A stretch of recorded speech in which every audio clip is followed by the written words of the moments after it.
आज हम पढ़ने चल रहे हैं एपोस्ट्रोफ टू द ओशियन और ये लिखा हुआ है जॉर्ज गॉर्डन बायरन। ये जॉर्ज गॉर्डन बायरन जो है ये नेचर लवर हैं और नेचर के बारे में ये ज़्यादातर लिखते हैं पोएम वगैरह, और ओशियन के बारे में लिखे हुए हैं कि ओशियन जितना विशाल है, जितना बड़ा है, आज तक इस पर कौन एपोस्ट्रोफ लगा पाया है। इंसान जो भी काम कर रहा है उससे अपना नुकसान तो कर रहा है, लेकिन वो सोच करके ओशियन पर बहुत सारी चीज़ों को यूज़ तो करता है, बट क्या ओशियन को आज तक कोई प्रभावित कर पाया है? देखते हैं इसमें ओशियन क्या कहता है और किस तरीके से ये कहते हैं पोएट कि ओशियन आज तक जैसा था वैसा ही है और रहेगा भी वैसा ही। इसलिए चलिए देखते हैं ज़रा सा कि इस पोयम में क्या-क्या कहना चाहते हैं ओशियन के लैंग्वेज में भी, और एक आदमी भी क्या-क्या करता है उसके बारे में। There is a pleasure in the pathless oats. There is a rapture on the lonely shore. There is a society when none intrudes by the deep sea and music in its roar. जो आपको समझ में नहीं आएगा उस चीज़ को आप मुझे पूछ लेंगे कमेंट करके। मैं यहाँ पर चूँकि कोशिश करूँगा, अगर वर्ड मीनिंग लिख ना पाऊँ तो उसका वर्ड मीनिंग मैं ज़रूर आपको बताते चलूँ, ठीक है ना? तो आपको फिर भी जो समझ में जो नहीं आएगा उस चीज़ को आप मुझसे पूछ सकते हो। तो यहाँ पर कह रहा है there is a pleasure in the pathless woods, यानी कि बहुत आनंद मिलता है। पथलेस वुड यानी कि जहाँ पर कोई रास्ता ना हो, वैसे रास्ते पर चलने में बहुत आनंद मिलता है। और कहाँ पर रास्ता नहीं होता है? तो समुद्र में। समुद्र में, ओशियंस में कोई रास्ता नहीं बना पाता है, बिना रास्ते के ही हम लोग चलते हैं, लेकिन बहुत ज़्यादा आनंद मिलता है ओशियन में चलने पर।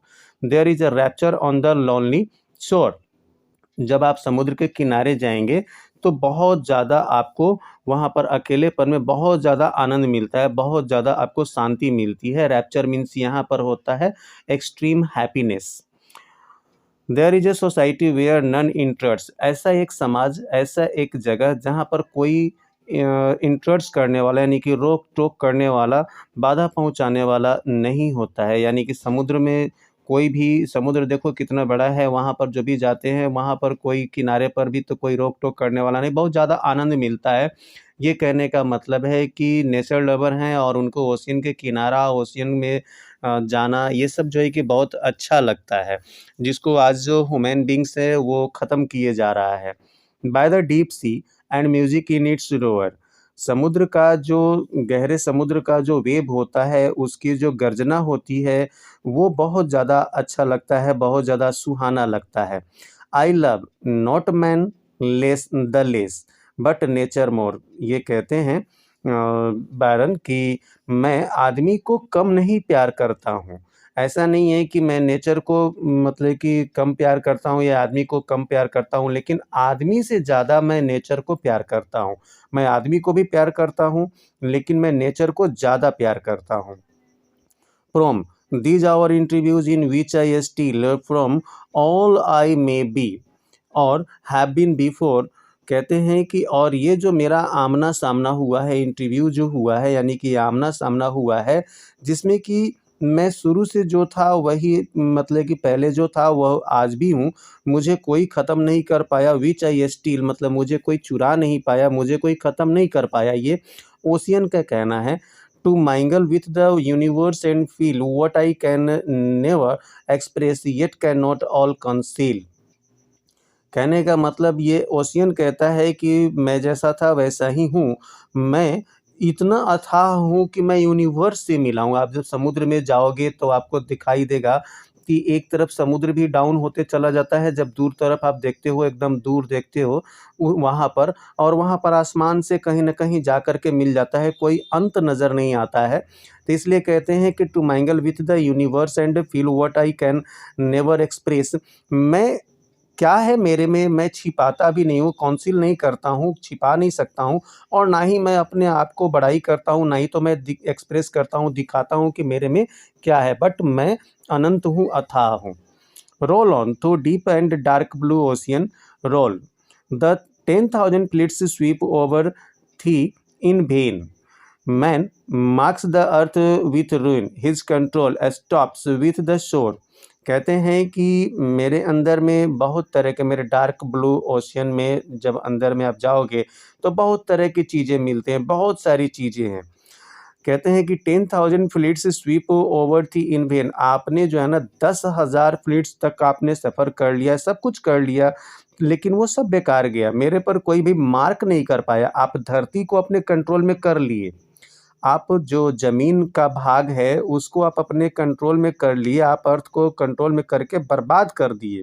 लेकिन ये सब रुक गया कहाँ पर? मेरे किनारे तक, मेरे तक आप नहीं पहुँचे। यानी कि ओशियन को आप जिस तरीके से धरती को आप अपने कंट्रोल में करके, यानी ज़मीन का एरिया को कंट्रोल में करके आप बर्बाद कर रहे हो, वैसे आप समुद्र को, ओशियन को बर्बाद नहीं कर पाए। Upon the watery plain, the wrecks are all dead. No doth remain a shadow of man's ravage save his own. कहते हैं कि रेवेज मीन्स होता है डिस्ट्रॉय करना, यानी कि बर्बाद करना। तो ये आप शोर तक ही रह जाते हो। हमारे जो वाटरी प्लेन है, यानी कि दूर दूर तक जो आप देखोगे एकदम पानी ही पानी, आपको एकदम प्लेन सरफेस नज़र आएगा। यहाँ पर जो भी चीज़ें हैं वो बचा खुचा कुछ भी नहीं रहता है। मैं सभी चीज़ों को वापस कर देता हूँ। A shadow of Munch ravage, जो अगर आदमी वगैरह भी है, अगर कोई ख़त्म हो गया है तो उसको मैं नहीं रखता हूँ। Save his on when for a moment like a drop of rain.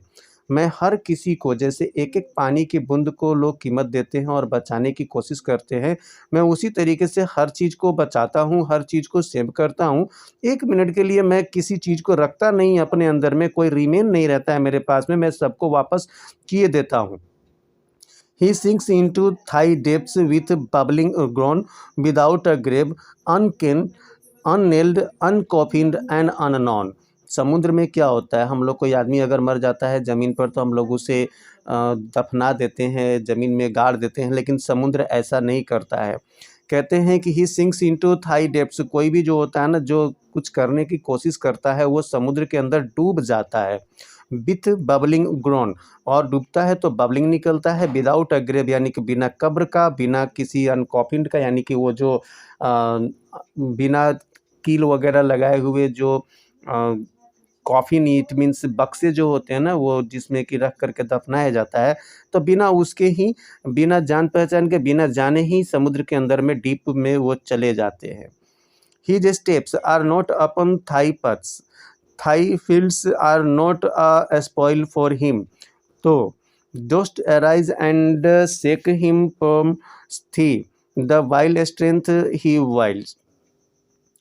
कहने का मतलब कि उनके जो कदम हैं, उनके जो हमारे पर रास्ते बनाए हुए हैं, वो जो फील्ड सा एकदम बनाए हुए हैं, ये भी उनको बर्बाद नहीं कर पाए। यानी कि आदमी जो है कि शुरू से समुद्र के ऊपर कोशिश किया है आने जाने के लिए, कोशिश किया है हर जगह कुछ न कुछ करने के लिए, लेकिन ये भी उनको बर्बाद नहीं कर पाया है। ये भी उनको उनकी जो मजबूती है, जो समुद्र का, उसको ख़त्म नहीं कर पाए हैं।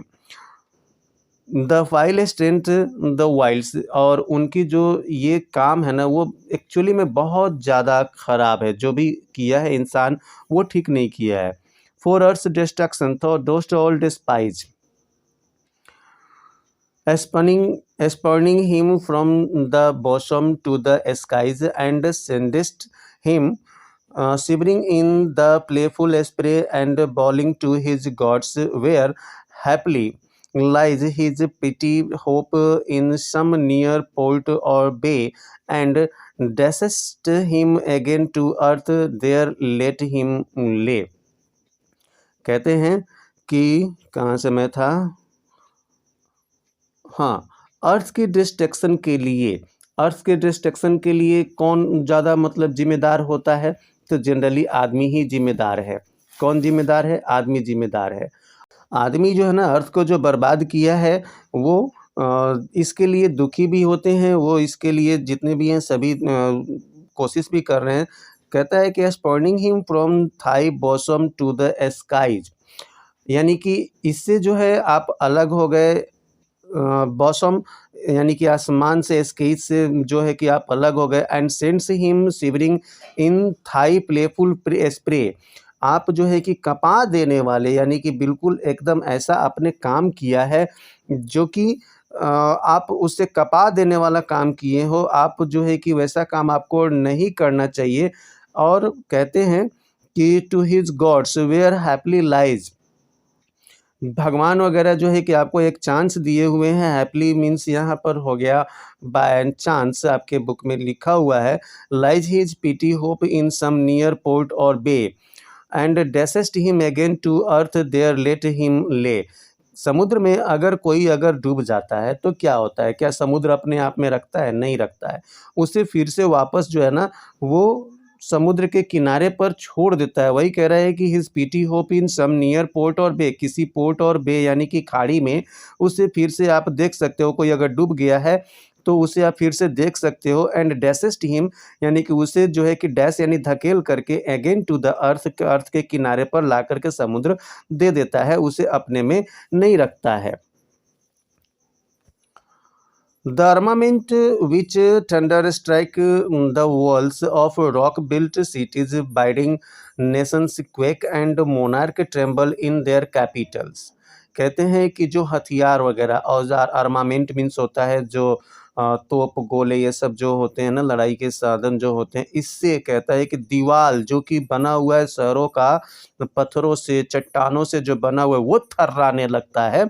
बाइडिंग नेशंस क्वेक, जो नेशंस हैं उसमें लगता है कि क्वेक यानी कि अर्थ क्वेक, जिसे कि हिला देने वाला ये सब आर्मामेंट्स हैं। And monarchs tremble in their Capitals, जो राजा लोग होते हैं, मोनार्क मीन्स होता है राजा, वो भी कांपते हैं। ट्रेम्बल मीन्स कांपना, अपने राजधानी में वो कांपते हैं। The oak leviathans whose huge ribs make their clay creator the vain title take.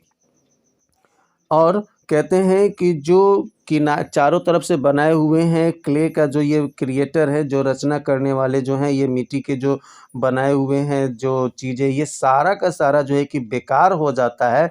Of lord of thy and arbiter of war, यानी कि इस लड़ाई का जो मतलब कि शुरुआत करने वाले हैं, उनके वजह से ये सारा का सारा जो है ना ख़त्म हो जाता है, कुछ भी नहीं रह जाता है। Thy, these are Thai toys, and as the snowy flake they melt into the east of waves which mar like the armats pride of or spoils of Trafalgar। ये सारे जो हथियार वगैरह बनाए हुए हैं जिससे आप पूरी धरती को कपकपाए देते हो, ये सारे जो है ना ये तुम्हारे खिलौने हैं। समुद्र के लिए ये तो खिलौने के जैसे हैं। और उसके स्नोई फ्लैक्स पर यानी कि बिल्कुल एकदम सफ़ेद जो परत पड़ा हुआ है, उस पर ये सभी काम नहीं करते हैं। ये सभी के सभी जो है ना समुद्र के वेव्स में ख़त्म हो जाते हैं। और जो आर्माडाज़ है, आर्माडाज़ क्या है? तो ये मतलब फ्रेंच और इंग्लैंड की जो लड़ाई हुई थी, जिसमें कि मतलब कि शिप जो चल रहे थे उसका नाम था आर्माडाज़, जो कि बहुत बड़ी शिप थी, उस पर गर्व था लोगों को। वो भी जो है कि इस समुद्र में समा गया, वो भी इसका कुछ नहीं बिगाड़ पाया। ये ट्रफलगार की लड़ाई जो हुई इंग्लैंड और फ्रांस के बीच में, तो इसमें जो यूज़ किया गया इंस्ट्रूमेंट वगैरह, आर्मामेंट्स और आर्माडाज़ वगैरह जो शिप है उसको यूज़ किया गया, ये सभी जो है कि खिलौने हैं समुद्र के लिए। समुद्र में ये सभी ख़त्म हो जाते हैं। स्टूडेंट्स, ये जो है चैप्टर थोड़ा-सा ज़्यादा लंबा हो रहा है वीडियो, इसलिए मैं चाहता हूँ कि यहाँ पर अब स्टॉप कर दिया जाए। फिर से जो ये 4 पैराग्राफ्स हैं उसको मैं नेक्स्ट वीडियो में अगर बताऊँ तो 3 बच गए हैं, 1, 2 एंड 3, तो ज़्यादा बेटर होगा। बहुत ज़्यादा लंबा हो जाएगा, तो अगले वीडियो के लिए आप बने रहिए। और चैनल को नहीं सब्सक्राइब किए तो अभी तक तो सब्सक्राइब कर लीजिए। मिलते हैं नेक्स्ट वीडियो में, तब तक के लिए बाय बाय।